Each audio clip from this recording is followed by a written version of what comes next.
জাতীয় পর্যায়ে গৌরবোজ্জ্বল ও কৃতিত্বপূর্ণ অবদান রাখায় স্বাধীনতা পুরস্কার পাচ্ছেন বাংলা পপ সঙ্গীতের গুরু আজম খান। এই কিংবদন্তি শিল্পী তার মৃত্যুর 13.5 বছর পর পাচ্ছেন এই পুরস্কার। এমন খবরে খুশি তার পরিবারের সদস্যরা। আজম খানের স্বাধীনতা পদকপ্রাপ্তির প্রতিক্রিয়া জানিয়েছেন মেয়ে অরণি খান।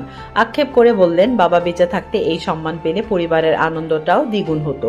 আজম কন্যার কথায়, খবরটি শোনার পর আমাদের পরিবারের সবাই অনেক খুশি। শুধু একটাই আফসোস, আব্বা জীবিত অবস্থায় এটা দেখে যেতে পারলেন না। এটাই শুধু কষ্ট।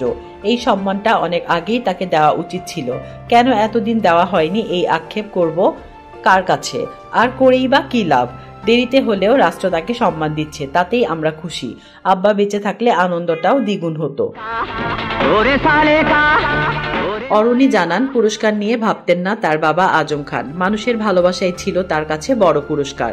অরুণী বলেন, আব্বা কখনোই কোনো অ্যাওয়ার্ড বা পদক নিয়ে মাথা ঘামাতেন না। তিনি মানুষকে গান দিয়েছেন, বিনিময়ে সবাই তাকে ভালোবাসা দিয়েছেন। এটাই ছিল তার বড় পাওনা। জিজ্ঞাসা করতাম, আব্বা তুমি অ্যাওয়ার্ড অনুষ্ঠানে যাও না কেন? পুরস্কারই বা নেও না কেন? পুরস্কার পেলে তো আমাদের ভালো লাগে। আব্বা বলতো, মানুষের ভালোবাসাই আমার সবচেয়ে বড় অ্যাওয়ার্ড। ক্রেস্ট তো বাসায় এনে সাজিয়ে রাখবো। এটা বড় কিছু নয়। মানুষের ভেতরে আমার জন্য যে ভালোবাসা জন্মেছে সেটাই আমার বড় পদক। আব্বাই ঠিক ছিলেন।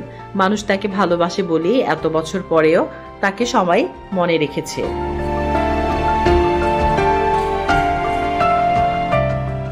তিনি মানুষের জন্য গান গেয়েছেন, সেই গানই তাকে বাঁচিয়ে রেখেছে।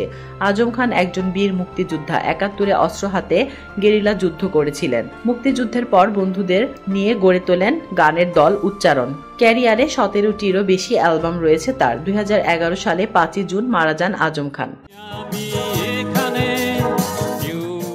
তাসলিমা আক্তার শিমু, SBS বাংলা।